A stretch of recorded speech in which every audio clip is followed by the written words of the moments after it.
ఈ చెల్లించే విషయంలో కేంద్ర ప్రభుత్వం ఖచ్చితంగా కూడా మనకు 40% తెలంగాణకు ఇవ్వాలి.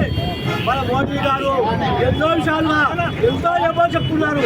మరి ఈ తెలంగాణకి ఎందుకు అన్యాయం చేస్తున్నారని వచ్చిన తర్వాత మాట్లాడి మన నారాయణగఢ్కి ఏమైతే సైనిక తెచ్చినావా, నారాయణగఢ్కి ఇప్పటి వరకు ఏం తెచ్చిన నాయకులు ఎన్నో తప్పని చెప్తాను. మేము మా ప్రభుత్వం వస్తే బాగు చేస్తాను ఒక్క నారాయణ ఇప్పటి వరకు కూడా బీజేపీ నాయకులకు ఒక్కటన్నా ఇక్కడ నారాయణగఢ్ డెవలప్మెంట్ ఎవరు చేశారా? ఇంతవరకు కూడా చేశారు. అందుకోసమే ఇది అంతం కాదు, ఇది ఆరంభం. ఖచ్చితంగా కూడా మా రేవంత్ రెడ్డి గారు ఖచ్చితంగా కేంద్రాన్ని వేడలు వచ్చి ఈ ప్రభుత్వాన్ని ఖచ్చితంగా దింపాలని కోరుకుంటూ ఖచ్చితంగా కూడా ఈ దిల్లుని రాబోయే జిల్లాలో ఇవ్వాలి.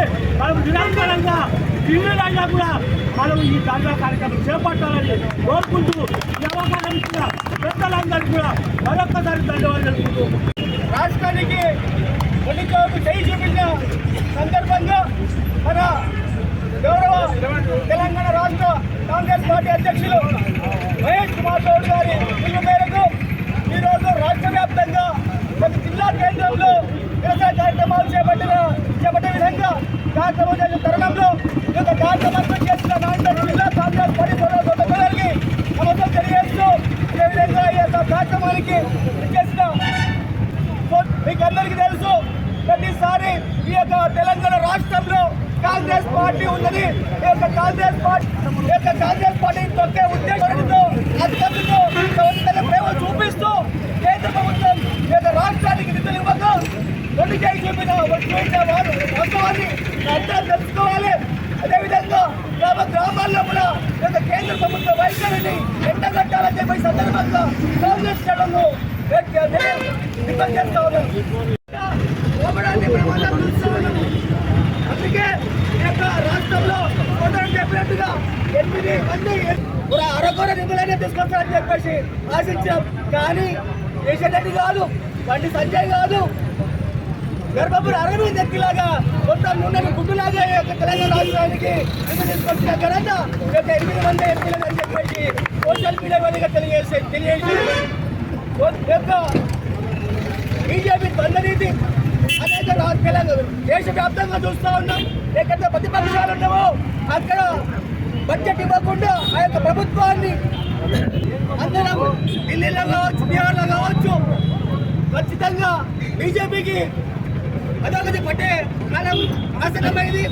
వాడు పన్నాగాలు మోదీ షా శివకుమార్ రెడ్డి అన్న గారు వివిధ మండలాధ్యక్షులు వివిధ కార్యకర్తలు గ్రామాల నుంచి వచ్చిన ఉమ్మడి నారాయణ జిల్లా నలుగురందరికీ నమస్కారం చేస్తూ ధర్నా ముఖ్య ఉద్దేశం ఏదైతే నిన్న కేంద్ర ప్రభుత్వం బడ్జెట్ ప్రవేశపెట్టిందో దానికి నిరసనగా, ఎందుకంటే తెలంగాణ నుంచి ఈరోజు ట్యాక్స్ రూపంలో లక్షల కోట్ల రూపాయలు మన ఆదాయం కేంద్ర ప్రభుత్వానికి పోతుంది. కానీ మనకు గుండుసున్నా ఈరోజు కేటాయించడం జరిగింది.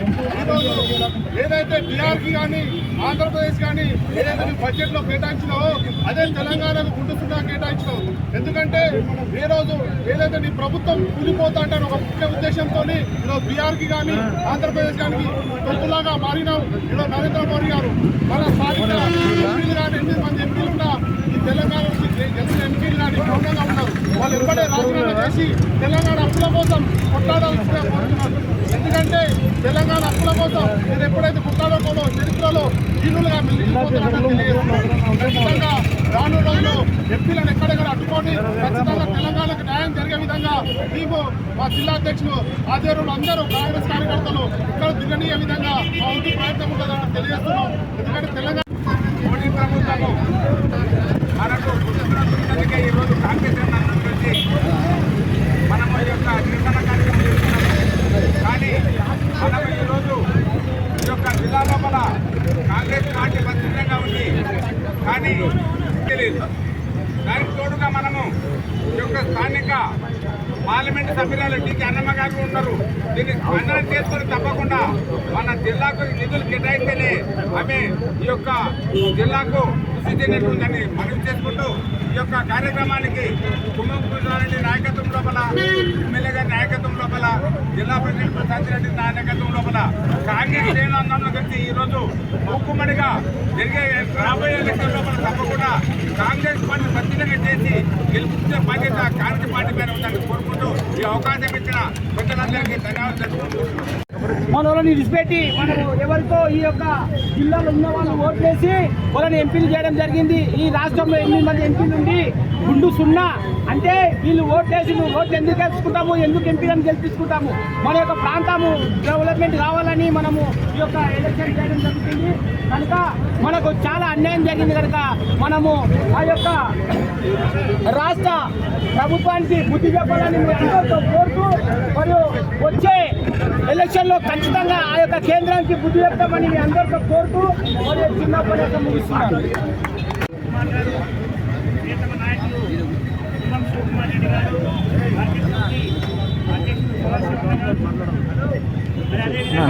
కృష్ణారెడ్డి గారు, అదేవిధంగా ప్రభుత్వం పార్లమెంట్లో ఉన్న బడ్జెట్ ప్రవేశపెట్టడం జరిగింది. దానికి గాను 50,65,365 కోట్ల బడ్జెట్ని కేటాయించడం జరిగింది. దీంట్లో పూర్తిగా తెలంగాణకు 100% అన్యాయం చేసిందని చెప్పక తప్పదు. అయితే ఈరోజు చెప్తున్నటువంటి విషయం ఏంటంటే ఇప్పుడు సబ్కే సాత్ సబ్కే వికాస్ అనేటటువంటి విధానంతో బీజేపీ ప్రభుత్వం ఏదైతే బీజేపీ గవర్నమెంట్ ప్రజల్లోకి వస్తుందో ఎక్కడ ఉందని నేను అడుగుతూ ఉన్నా. ఎందుకంటే బీహార్కు ₹1 వాళ్ళు ట్యాక్స్ కడితే ₹6, ₹7 మీరు బీహార్కు ఇస్తున్నారంటే ఏంది అదంటే అక్కడ ఎలక్షన్లు ఉన్నాయి అంటే ఓటు రాజకీయాలు చేయమంటూ మరి ఇప్పుడు అక్కడటువంటి ఎలక్షన్లకు మీరు అంత కేటాయింపులు ఎందుకు చేస్తారని 8 మంది ఎంపీలను నేను అడగదలుచుకున్నాను. నీళ్లు, నిధులు, నియామకాలు అని చెప్పి తెలంగాణ ఉద్యమంలో ముఖ్యంగా 3 పాత్రతో ముఖ్య అంశాలతో మనం తెలంగాణ తెచ్చుకున్న తర్వాత మీ అందరికీ తెలుసు కేసీఆర్ కిట్టు అని పెడితే ఆ కేసీఆర్ కిట్టు ఢిల్లీలో నరేంద్ర మోడీ గర్భిణులకు బాలికలకు వస్తున్నటువంటి డబ్బుల వ్యవహారం ముందే తెలుసుకొని కేసీఆర్తో లోపాయికారంగా ముందే సమాచారం తెలుసుకొని కేసీఆర్ కిట్టు పెట్టాడు. కానీ ఈరోజు వాస్తవంగా మన తెలంగాణకు గుండు సున్నా అనడానికి ఒకటే ఒక కారణం. ఆ కారణం ఏంటంటే ఈరోజు తెలంగాణలో ఏదైతే రేవంత్ రెడ్డి యొక్క ప్రభుత్వం 6 గ్యారంటీ పథకాలను అప్పుల పాలైనా అప్పులు మోకడైనా ఈ 6 పథకాలను ఒక పథకం ప్రకారం రేవంత్ రెడ్డి ప్రారంభించాడు అనేటువంటి విషయాన్ని కేంద్ర ప్రభుత్వం గుర్తించే ఈరోజు మీ అందరికీ తెలుసు నారాయణపేట డెవలప్మెంట్ కమిటీ అని చెప్పించి, వరంగల్ డెవలప్మెంట్ కమిటీ అని చెప్పించి, Mahbubnagar development, urban development అని చెప్పి అట్లా పట్టణాభివృద్ధి కోసం దగ్గర ఉన్నటువంటి గ్రామాలను కూడా అర్బన్ డెవలప్మెంట్ లో కలుపుతున్నాడు తెలంగాణ రాష్ట్ర ప్రభుత్వం అనేటువంటి గుర్తెరిగే ఈరోజు వాస్తవంగా ఈ పట్టణ ప్రాంతాలకు ఇచ్చేటువంటి ఏదైతే కేంద్ర ప్రభుత్వం వచ్చేటి ఇండ్లకు నిధులు ఇవ్వాల్సి వస్తుంది, అవి నిర్వీర్యం రేవంత్ రెడ్డి ఇవ్వకుండా చేయాలంటే ఈ అర్బన్కి ఇచ్చేటువంటి 1,75,000 రూపాయలు అర్బన్ లో అంటే పట్టణాల్లో ఇల్లు కడితే కేంద్ర ప్రభుత్వం 1,75,000 ఇస్తుంది, అదే పల్లెటూరులో కడితే 75,000 ఇస్తుంది. అయితే అర్బన్ లో ఈ రకంగా పల్లెటూర్లను కూడా అర్బన్ లో కలిపారని చెప్పి ఈరోజు ఆ డబ్బులని నిర్వీర్యం చేయడానికి పథకం. ఎందుకంటే 10 ఏళ్ల నుంచి కేసీఆర్ కానీ కేటీఆర్ కానీ డబుల్ బెడ్రూమ్ అని చెప్పి వ్యంగ్యంగా మీరందరూ కూడా బాగా గుర్తుపెట్టుకోండి. ఈరోజు ఏదైతే ఇల్లు ఇచ్చామో ఆ ఇల్లే వెటకారంగా మాట్లాడేటువంటి కేసీఆర్, వెటకారంగా చెప్పినటువంటి బీజేపీ, ఇల్లు రాకుండా ఇల్లు కాంగ్రెస్ ప్రభుత్వం ఇయ్యరాదనేటువంటి ఆలోచనతో ఈ ఆలోచన చేసింది. మంది పేరు మీద 12,000 రూపాయలు ఇవ్వడానికి తెలంగాణ ప్రభుత్వం నిర్ణయం తీసుకున్నది. ఆ నిర్ణయాన్ని కూడా ఆగమేఘల కాదు, చెప్పినటువంటి మాట కట్టుబడి కోసి మండలం నుండి స్టార్ట్ అయినటువంటి ఏదైతే 4 పథకాలను ప్రారంభించారో అది ముఖ్యంగా ఉపాధి హామీ పథకంలో ఉన్నటువంటి రైతు కూలీలను గుర్తించడం జరిగింది. ఆ రైతు కూలీని గుర్తించడం చేత వీళ్ళకు కూడా డబ్బులు 12,000 ఇస్తారనేటువంటి ఆలోచనతో ఉపాధి హామీ పథకానికి కూడా ఒక్క పైసా ఇవ్వలేదు.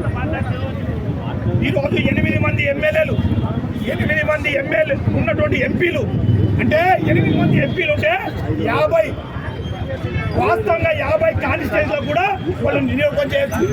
నగర శాఖకు జిల్లా శాఖకు ప్రత్యేక ధన్యవాదాలు. బడ్జెట్ లో తెలంగాణకు చేసిన అన్యాయం గురించి రాష్ట్ర వ్యాప్తంగా నిరసన కార్యక్రమం ప్రతి జిల్లా కేంద్రంలో ఏర్పాటు చేయడం జరిగింది.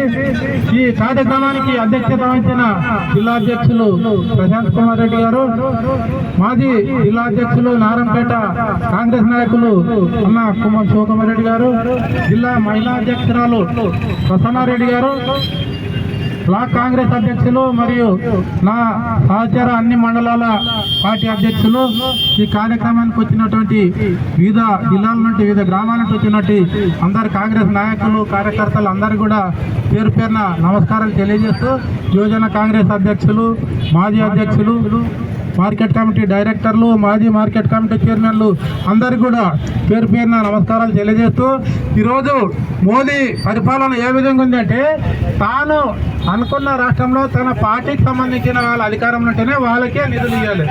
వేరే పార్టీలు విపక్షాలు అధికారంలో ఎక్కడైతే ఉంటాయో అక్కడ ఆ ప్రభుత్వాన్ని తొక్కేయాలి. వాళ్ళు ప్రజలకు ఏవైతే హామీలు ఇచ్చింటారో, ఏవైతే పథకాలు అమలు చేస్తామని చెప్పింటారో అవన్నీ కూడా నిర్వీర్యం కావాలి. ఆ పథకాలు అమలు అయితే వాళ్ళ ప్రభుత్వం అక్కడ వాళ్ళ పార్టీ చాలా గట్టిగా ఏర్పడుతుందని చెప్పి ఆ పార్టీలను అన్నింటినీ కూడా తొక్కేయడానికే ప్రయత్నం చేస్తున్నారు తప్పితే న్యాయంగా ఆయన ప్రధానమంత్రిగా దేశం మొత్తం అన్ని రాష్ట్రాలపైన ఒకే విధమైనటువంటి పరిపాలన కొనసాగించడం లేదనేది ఈ విషయంలో మనకు క్లుప్తంగా అర్థమవుతుంది. ఇప్పుడు ఢిల్లీ, బీహార్ 2 అసెంబ్లీ ఎన్నికలు ఉన్నాయి. ఆ 2 రాష్ట్రాలకు వరాల జల్లు కురిపించాడు. అంటే అక్కడ మా పార్టీ గెలవలే ఖచ్చితంగా, అక్కడ మాత్రమే అధికారంలో మేము మా బడ్జెట్లో కేటాయిస్తాం, అక్కడ మేము అధికారం మా పార్టీ అధికారం రావాలనే ఉద్దేశంతో ఆ విధంగా చేస్తున్నారు తప్పిస్తే మిగతా రాష్ట్రాల అభివృద్ధి గురించి ఎక్కడైతే విపక్షాలు కాంగ్రెస్ పార్టీలు కానివ్వండి, ఎన్డీఏ మన ఇండియా కూటమి ఎక్కడైతే అధికారంలో అక్కడ అన్ని రాష్ట్రాలకు కూడా ఈ విధంగానే అన్యాయం చేస్తున్నాడు. మోదీ అనేవాడు మోదీ పేరులోనే మోదడం అనేది ఉంది. ప్రజల నెత్తిమీద అందరిని నెత్తిమీద మోదుతా మీరు అందరు నేను చెప్పిందే వినాలి, నేను ఏం చెప్తే అదే కరెక్ట్, నేను ఏమి అమలు చేస్తే అది కరెక్ట్ అనేది అందరూ కూడా ఒప్పుకునలే. ఓ బ్రిటిష్ పాలన ఏ విధంగా కొనసాగించారు ఆ విధంగా పరిపాలన కొనసాగిస్తున్నాడు మోదీ గారు. ఈ విధంగా బీజేపీ నాయకులు మన రాష్ట్రం నుండి 8 మంది ఎంపీలు గెలిచిండ్రు, 2 మంత్రాలు ఇచ్చిండ్రు కేంద్రంలో. మరి తెలంగాణకు అన్యాయం జరిగినప్పుడు ఎందుకు వాళ్ళు అడుగుతలేరు? మోదీని, నిర్మలా సీతారామన్ గారిని ఎందుకు అడగరు? మా ప్రజలు మేమంతా ఏం మోకం పెట్టుకొని తిరగలే, 8 మంది ఎంపీలను గెలిపించిండ్రు అని చెప్పి అడగడానికి వీళ్ళకు నోర్లు రావా? బండి సంజయ్ చెప్తాడు, ఇందిరమ్మ ఇంట్లోకి ఇందిరమ్మ పేరు పెడితే ₹1 అంట కేంద్రం నుండి. ఇందిరామయ్య మామూలు మనిషి ఈ దేశానికి ఎంత సేవ చేసింది. అప్పుడు ఆ విధంగా ఉన్నందుకే కాంగ్రెస్ పార్టీ ఇందిరామ్మ పేరు మీదనే పథకాలను చేస్తుంది అనడానికి ఆయనకు మళ్ళీ ఎంత సిగ్గు కూడా లేదని చెప్పి ఈ విషయంగా తెలియజేస్తా ఉన్నాను. అందరూ ఈ కార్యక్రమానికి ఇంత పెద్ద ఎత్తున రాత్రే మనకు అందరూ కూడా మెసేజ్ రావడం జరిగింది. అయినా కానీ ఇంత పెద్ద ఎత్తున ఈ ధర్నాన్ని విజయవంతం చేసినందుకు అందరికీ పేరు పేరున నమస్కారాలు తెలియజేస్తూ ఈ అవకాశం ఇచ్చిన నిర్వాహకులకు ధన్యవాదాలు. మరి తెలంగాణకు ముందు చేసి చూపించినటువంటి కేంద్రం దానికి అనుగుణంగా మన మహేష్ కుమార్ గౌడ్ గారు అలాగే గౌరవనీయులు పెద్దలు రేవంత్ రెడ్డి గారి ఆధ్వర్యం లోపల మరి ప్రతి ఒక్క జిల్లా కేంద్రాల లోపల నిరసన కార్యక్రమం తెలియాలని చెప్పి తెలియజేశారు. ఆ కార్యక్రమానికి వచ్చేసినటువంటి ముఖ్య అతిథులు జిల్లా అధ్యక్షులు ప్రశాంత్ కుమార్ రెడ్డి గారు, అలాగే జిల్లా మాజీ అధ్యక్షులు శివకుమార్ రెడ్డి గారు, జిల్లా మహిళా అధ్యక్షురాలు ప్రధాన్ రెడ్డి గారు, అలాగే వివిధ మండలాల నుంచి వచ్చిన అధ్యక్షులు, గ్రామ అధ్యక్షులు, పట్టణ అధ్యక్షులు, మళ్ళీ కాంగ్రెస్ పార్టీకి ముఖ్యంగా ప్రాణ సమానమైనటువంటి కార్యకర్తలకు పేరు పేరున ధన్యవాదాలు తెలియజేసుకుంటూ మరి తెలంగాణ నుంచి పన్నుల రూపం లోపల వేల కోట్ల రూపాయలు మన కేంద్రానికి పంపిస్తుంటే మరి మొన్న ప్రవేశపెట్టిన బడ్జెట్ లోపల తెలంగాణకు గుండు సున్నా చూపించిండ్రు. మరి ఆ వివక్ష ఎందుకు చూపిస్తున్నారని కేంద్ర ప్రభుత్వాన్ని మనం నిలదీయాల్సిన అవసరం ఉంది. ఇది కేంద్ర బడ్జెటా లేకుంటే బీహార్ బడ్జెట్ అని చెప్పి నేను కేంద్ర ప్రభుత్వాన్ని నిలదీస్తున్నా. ఎందుకంటే మరి కేంద్ర ప్రభుత్వం అనుసంధానమైనటువంటి ప్రభుత్వాలకే వాళ్ళతో పాల్పంచుకున్నటువంటి ప్రభుత్వాలకే పెద్దబిడ్డ వేస్తూ మరి ఇతర ప్రభుత్వాలు ఉన్నటువంటి ప్రభుత్వాలకు వాడికి గుండు సున్నా చూపిస్తూ ఎటువంటి విధంగా ప్రభుత్వం సహకరించే విధంగా చేస్తలేదు. కాబట్టి నేను అడుగుతా ఉన్నా, ఈరోజు తెలంగాణలో బీజేపీ ప్రభుత్వాన్ని నమ్మి 8 మంది ఎంపీలను గెలిపించడం జరిగింది. అందులో 2 మంత్రులు చేయడం జరిగింది, ఒకరు మంత్రి చేయడం జరిగింది, ఇంకొకరేమో సహాయ మంత్రి చేయడం జరిగింది. మరి వాళ్ళు ఏమి చేస్తున్నారని చెప్పి అడుగుతా ఉన్నా. మీరు ఈ విధంగా తెలంగాణకు అన్యాయం జరుగుతుంటే మీరు ఒక ఎంపీలుగా కార్యక్రమం యొక్క ముఖ్య ఉద్దేశం ఏంటంటే రాష్ట్రంలో బడ్జెట్ లోపల మన తెలంగాణ రాష్ట్రానికి నిధులు కేటాయించడంలో వివక్ష చూపినారు. కాబట్టి మన యొక్క అధిష్టానం మనకు ఆదేశించింది. కాబట్టి ఈ యొక్క కార్యక్రమం రాష్ట్ర వ్యాప్తంగా అన్ని జిల్లా కేంద్రాల లోపల నిర్వహిస్తున్నాం. కాబట్టి అటు కార్యక్రమాన్ని నిర్వహిస్తూ ఉన్నాం. సోదరులారా, మీకు అందరికీ తెలుసు, ఎన్నో మాయ మాటలు చెప్పి ఊటకపు మాటలు చెప్పి మరి ఫామ్ హౌస్ కే పరిమితమైన వ్యక్తులు మరి వారందరినీ తొలగించి ఇవాళ మన ముఖ్యమంత్రి గారు రేవంత్ రెడ్డి గారు ఏం చేస్తా ఉన్నారంటే ఈ రాష్ట్రం అధినేతగా రాజ్యాంగం ప్రకారం మనకు చట్టం అనేది ఉంది. చట్ట ప్రకారం మన ప్రజాస్వామ్యంలో ఉన్నాం. కాబట్టి ఈ ప్రజాస్వామ్యం లోపల ఈ నియంత్రణ వ్యవస్థ సాగదని చెప్పి ఒక విషయాన్ని మళ్ళీ ఒకసారి గుర్తు చేస్తూ మరి మనకు రావాల్సిన వాటా, మన తెలంగాణ రావాల్సినటువంటి వాటాని మనకు కేటాయించాలి అని చెప్పి తెలియజేస్తా ఉన్నాం. ఎందుకంటే కాంగ్రెస్ పార్టీ అనేది నిన్న మొన్న పుట్టింది కాదు. ఈ కాంగ్రెస్ పార్టీకి 130 సంవత్సరాల చరిత్ర ఉంది. ఈ కాంగ్రెస్ పార్టీకి ఉద్యమాలు కానీ ప్రజల తరపున పోరాడేటువంటి పటిమ కానీ ఎప్పటికీ ఉంటుంది. కాబట్టి మీరందరూ కూడా గుర్తించుకోవాలి. ఖబర్దార్, మరి మీరు 2 మంత్రులు ఉన్నారు ఈ రాష్ట్రం నుంచి, మరి బండి సంజయ్ గారు ఉన్నారు, మరి కిషన్ రెడ్డి గారు ఉన్నారు. మరి మీరు ఏం చేస్తా ఉన్నారు? మరి మీరు మీ బాధ్యత ఈ రాష్ట్రానికి కేంద్ర ప్రభుత్వం ఉన్నటువంటి వారు మీరు తీసుకురావాల్సినటువంటి బాధ్యత మీ మీద లేదా అని చెప్పి మేము ప్రశ్నిస్తా ఉన్నాం.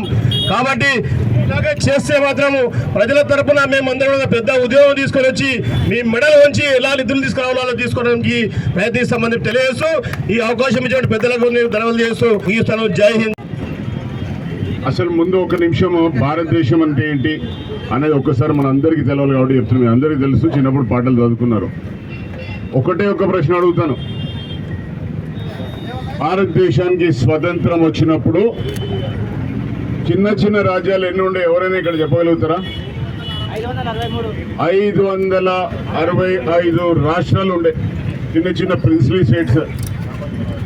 అసలు అన్నీ కూడా సామంతరాజు కాదు, వాళ్ళ సొంత రాజ్యాలే ఉండే. అసలు ఇండియన్ యూనియనే లేదు, సంస్థానాలు ఇవన్నీ కలిసిన తర్వాత ముందు భారతదేశం అయింది. భారతదేశానికి స్వాతంత్రం వచ్చింది 47లో ఆగస్టు 15. తెలంగాణకి స్వాతంత్రం వచ్చింది సెప్టెంబర్ 17, 48లో వచ్చింది. మనకి భారతదేశానికి సంబంధం లేని స్వతంత్రం ఇది. ఇట్లాంటి తెలంగాణ గడ్డ ఆ రోజు విమోచన అనుకుంటే మొత్తం ప్రపంచంలోనే, ప్రపంచ చరిత్రలో ఒక సుదీర్ఘ పోరాటం ఒక గడ్డ కోసం ఎక్కడైనా చరిత్రలో ఉంటే అది తెలంగాణ గడ్డ గురించి ఉంది. ఆ రోజు రైతులు సాయుధ పోరాటం చేస్తే అక్కడి నుంచి మొదలుపెట్టినది దాన్ని మలి దశ అనేది 69, అన్నిటికంటే ఆఖరి దశ అనేది 2000 మొదలుపెట్టింది. మలి దశ కాదు, మొదటిది రైతు పోరాటం, సాయుధ పోరాటం, అక్కడి నుంచి మొదలెట్టినాం. ఇక కరెక్ట్ చెప్పాలంటే ఈ రాష్ట్రాలకి ఎంత అధికారం ఉంది, it's a union of states. భారతదేశం అనేది యూనియన్ ఆఫ్ స్టేట్స్, సమైక్య రాష్ట్రాల సమైక్య, ఇది భారతదేశం. దీంట్లో ఏ రాష్ట్రం కూడా భారతదేశం నుంచి విడిపోవడానికి హక్కు లేదు.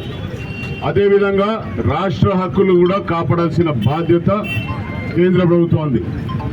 ఒకవేళ రాష్ట్రమైనా తన నిధులు సరిగా నిర్వహించకపోతే అది కోర్టుకు పోవచ్చు, సెంట్రల్ గవర్నమెంట్ యాక్షన్ తీసుకోవచ్చు. చాలా మందికి తెలియంది, సెంట్రల్ గవర్నమెంట్ తప్పు చేస్తే కూడా రాష్ట్రానికి హక్కు ఉంటుంది. మనం కూడా వాణిజ్యం వేసేసి కోర్టులు వేసి దాని గురించి కొట్లాడే హక్కు కూడా మనకు ఉంది. ఇది ఎవరిది ఒక్కరి సొత్తు కాదు. ఇది సెంట్రల్ గవర్నమెంట్లో ప్రైమ్ మినిస్టర్ అవుతే your prime minister of the central government of India. ఈ రాష్ట్రాల సమైక్యకి ప్రధానమంత్రి మాత్రమే. మా హక్కు అనేది మీ దయాదాక్షిణ్యాల మీద కాదు. ఈ రాష్ట్రం నుంచి మేము పన్నులు కడుతున్నాం. ఆ పన్నుల్లో ఈ రాష్ట్రానికి అభివృద్ధి కానీ లేకపోతే సంక్షేమం కానీ దాంట్లో ఇవ్వాల్సిన బాధ్యత మీది దయాదాక్షిణ్యం కాదు. ఇది ఖచ్చితంగా ఈ పోరాటంలో అవసరం ఉంటే న్యాయ పోరాటం కూడా చేసే హక్కుని మన ప్రభుత్వం వాడుకొని వాణిజ్యం అనేది సెంట్రల్ గవర్నమెంట్ మీద కూడా వేయాల్సిన అవసరం వచ్చింది. ఆ పరిస్థితులు ఈరోజు 47 తర్వాత ఈరోజు ఆ పరిస్థితులు కల్పించారు. ఒకవేళ తెలంగాణ విడిపోయిందే ఆంధ్ర వాళ్ళు నిధులు నియామకాలు నీళ్లు తీసుకుంటున్నారని. ఈరోజు ఒక స్టీల్ ప్లాంట్కి 11,000 కోట్ల రూపాయలు మీరు ఇచ్చి మాకు ఒక్కటి కూడా తెలంగాణకి సెంట్రల్ గవర్నమెంట్ నుంచి కూడా ఏ స్కీమ్లో కూడా ఒక్క రూపాయి లేదు. అదే ఇక్కడే మాట్లాడుతున్నాం. ఆలమూరు ఎత్తిపోతుల పథకానికి ఏమీ లేదు, గుండు సున్నా. మన రైల్వే లైన్కి గుండు సున్నా. ఇక అన్ని సున్నాలు చెప్పుకుంటే అన్నింటిలో సున్నానే కదా. ఈరోజు రోడ్డు మీదకి వచ్చి మాట్లాడుతున్నామంటే ఏది వివక్ష చూపెట్టే ఏది ఇవ్వలేదు. ప్రతిసారి ఎలక్షన్ వచ్చినప్పుడల్లా ఆ బడ్జెట్కి వచ్చినప్పుడల్లా ఆ రాష్ట్రాల్లో ఎక్కడో ఉంటుంది. తెలంగాణ ఎలక్షన్ వచ్చేసరికి సెంట్రల్ గవర్నమెంట్ ఎలక్షన్తో పాటు ఉంటుంది. అప్పుడు ఆ బడ్జెట్లో దేశం అంతా ఇవ్వాలి కాబట్టి మనకి మళ్ళీ ఎంతో పడేస్తారు. ఇది ప్రతిసారి వివక్ష జరుగుతుంది. ఈ పోరాటం అనేది ఈరోజు మొదలైంది. ఖచ్చితంగా దీన్ని పెద్ద ఎత్తున మొత్తం భారతదేశం ఏ స్ఫూర్తితోనైతే భారతదేశం ఫామ్ అయిందో, ఏ రాజ్యాంగం అయితే మనకు హక్కులు ఇచ్చిండ్రో ఆ రాజ్యాంగాన్ని కూడా ఉల్లంఘన చేస్తున్న సెంట్రల్ గవర్నమెంట్ అనే దాని మీద ఖచ్చితంగా కూడా మనం పోరాడాల్సిన అవసరం ఉంది. ఊరికైనా నినాదాలు ఇవ్వడమే కాదు, మనకి మన హక్కులు రావాల్సిందే. ఇది దయచేసి పత్రికా మిత్రుల్లో ఈ అంశాన్ని కూడా ఎవరిది కూడా అధికారం లేదు. సమైక్య రాష్ట్రాల సమైక్యనే central government, Indian union government.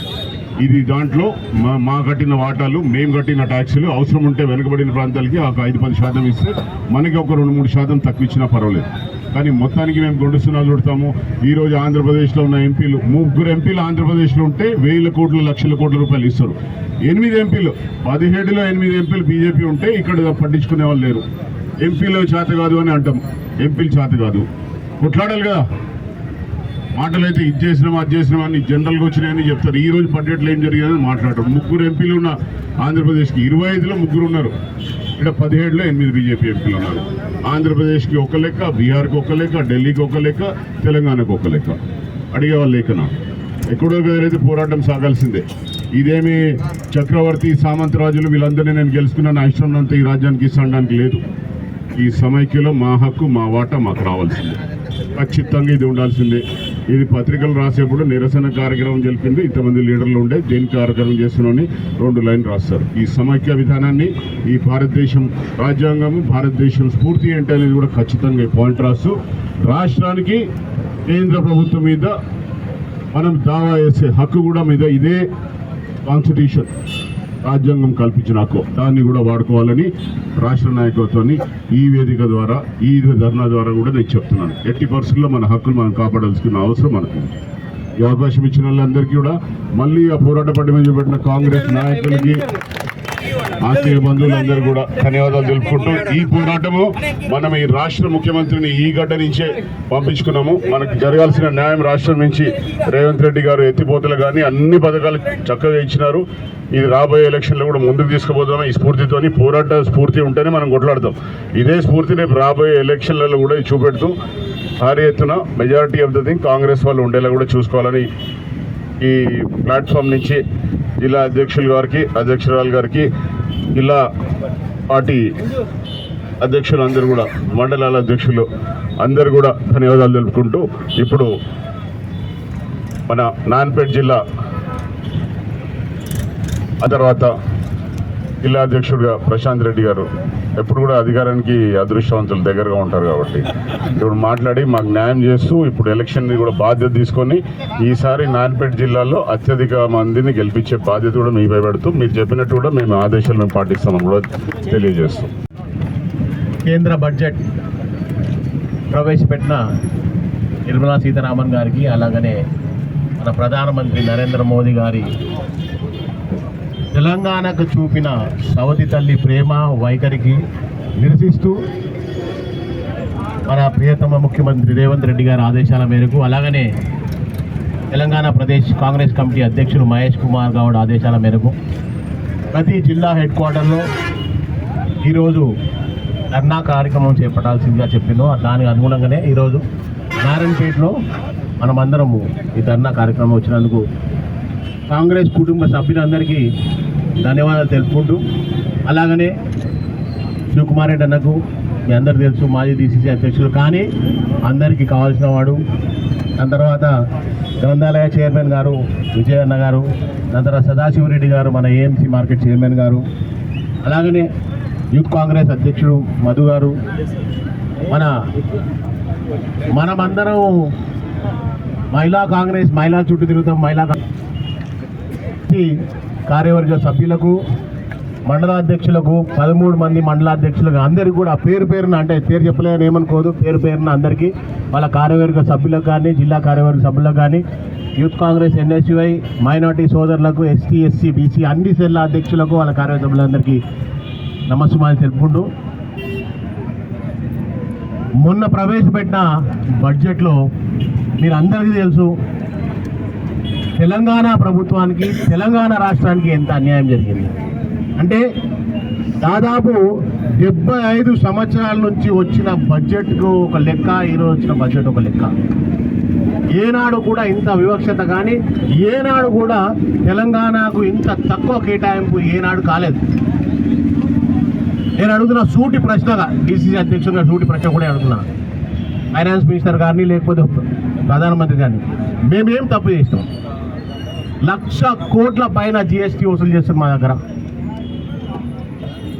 Revanth Reddy గారు ప్రవేశపెట్టిన 6 సూత్రాలు, 6 స్కీమ్లను కాపీ కొట్టి మీరు హర్యానాలో, మీరు ఢిల్లీలో ప్రవేశపెట్టారంటారు, చెప్తారు. కానీ మేము ప్రజలకు ఏదైతే అందిస్తున్నామో స్కీమ్లను, దానికోసం మేము అడిగినాం. దానికి స్పందించకుండా ఒక నయా పైసా మీరు మాకు ఇవ్వలేదు. ఎందుకు వివక్షత? మేమేం వద్దంటలేం. మీరు బీహార్కి ఇస్తారా, ఆంధ్రప్రదేశ్కి ఇస్తారా, యూపీకి ఇస్తారా, గుజరాత్కి ఇస్తారా, ఎక్కడైనా ఇచ్చుకోండి, కానీ మాకెందుకు ఇస్తలేరని మా పోరాటం. మేము అడిగేది తెలంగాణ రాష్ట్ర అభివృద్ధి కోసము. గత 10 ఏళ్లుగా పాలకులు ఏమి రాష్ట్రం అభివృద్ధి చేయలేదు. ఇప్పుడన్నా కాంగ్రెస్ ప్రభుత్వం వచ్చింది, ఆశల పల్లకిలో తెలంగాణ ప్రజలు ఉన్నారు. వాళ్ళకు అనుగుణంగానే, వాళ్ళ ఆశలకు అనుగుణంగానే తెలంగాణ తీర్చిదిద్దాము. యువతకు కానీ, మహిళలకు కానీ, వ్యవసాయ రంగాన్ని కానీ, అన్ని రంగాలకు రేవంత్ రెడ్డి గారి నాయకత్వంలో ముందుకు పోదాము, చేద్దామని ఒక గొప్ప ఆలోచనతోనే 1,00,000 కోట్లేమో అడిగినాం. మాకు ఏమి ఇవ్వలేదు. ఎందుకు ఈ వివక్షత? అంటే బడ్జెట్ అంటే రేపు రాబోయే ఎలక్షన్లో ఏ రాష్ట్రం ఉంటే ఆ రాష్ట్రానికి కేటాయిస్తారా? ఆనాడు ఇదే పాలసీ ఇందిరాగాంధీ గారు కానీ, రాజీవ్ గాంధీ గారు కానీ, నెహ్రూ కానీ, PV నరసింహారావు కానీ, మన్మోహన్ సింగ్ తీసుకుంటే బీజేపీ ఎక్కడ ఉంటుండే? బీజేపీ పాలిత రాష్ట్రాలు ఎక్కడ ఉంటుండే? కాంగ్రెస్ పార్టీ అంటే, కాంగ్రెస్ ప్రభుత్వం అంటే ప్రతి ఒక్కరికి, ఇంతమంది శివకుమార్ రెడ్డి అని చెప్పినాడు, మీకు 100 రూపాయలు ఇస్తే మాకు 60 రూపాయలు ఇవ్వండి. తెలంగాణ ప్రజలకు ఇంత అన్యాయం చేస్తుంది బీజేపీ. మళ్ళీ ఏమనంటే తెలంగాణ విమోచన దినం అంటారు అంటారు. ఎక్కడ ఉన్నారా మీరు? 8 మంది ఎంపీలు ఉన్నారు, మీదే ప్రభుత్వం. మీరు పోరాటం చేయలేరా? అడగలేరా? రేపు పొద్దున మా ముఖాలు పెట్టుకొని ఎట్లా పోవాలి, రేపు పొద్దున వచ్చే ఎలక్షన్కి ఎట్లా పోవాలి అని అడగలేరా? మీరు అడుగుతే తేలేరా? లేకపోతే రిజైన్ చేయండి. మా పార్టీలకు ఆహ్వానిస్తామా లేదా మళ్ళీ మా అధ్యక్షుడు అడగాలి, ఎందుకంటే మేమే మస్తు మంది ఉన్నాం. కానీ ఎట్లా రిజైన్ చేయండి ఎట్లా, ఎందుకంటే మీరు పోయినప్పుడు అడుగుతారు అరే ఏ వెలుగబెట్టిరా అని. అసలు కేంద్ర ప్రభుత్వం ప్రవేశపెట్టిన ఏదైతే బడ్జెట్ ఉందో స్కిల్ డెవలప్మెంట్ గురించి ఏమి సున్నా అంటారు. ఏమనంటే వాళ్ళ మినిస్టర్ ఏ తీసుకొస్తాం ఎల్లు తీసుకొస్తాం, ఏ తీసుకొస్తావు కానీ మాకు చదువు కూడా చెప్పాలి. స్కిల్ డెవలప్మెంట్ ఎక్కడ ఉంది, దానికి కేటాయించలేదు. కొత్త ఉద్యోగాలకు అసలు ఉసురే లేదు. నరేంద్ర మోదీ గారు వచ్చినప్పుడు బ్లాక్ మనీ 2.5 కోట్లు అంటే ప్రతి సంవత్సరం 2.5 కోట్ల ఉద్యోగాలు ఇస్తామన్నాం. 11 ఏళ్ళు అయింది, 25 కోట్ల ఉద్యోగాలు ఎక్కడున్నాయి, దాని గురించి ఊసలేదు. ఒక ప్రాజెక్ట్ గురించి చూసలేదు. ఏమనంటే ప్రైవేటీకరణ చేయాలి, ప్రైవేట్ సంస్థలు రావాలి, నా అన్నదమ్ములు అదాని అంబానీకి వాళ్ళకి ఇవ్వాలి, అంతే తప్ప దేశ ప్రజల గురించి కానీ వెనుకబడగ తరగతి ప్రజల గురించి కానీ ఆలోచన లేదు.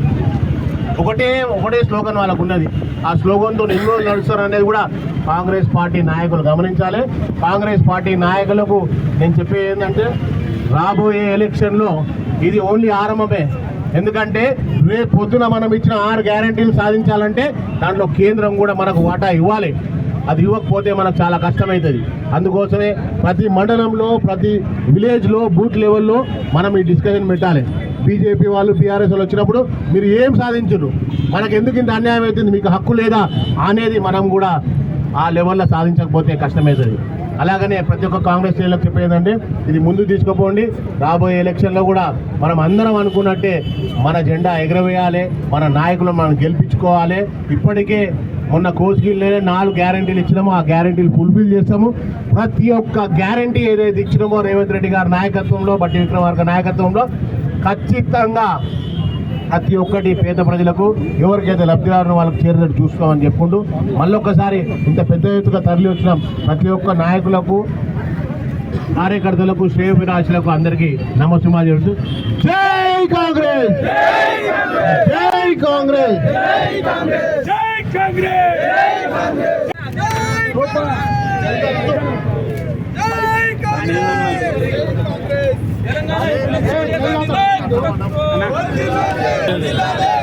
భారత ప్రధాని రాహుల్ గాంధీ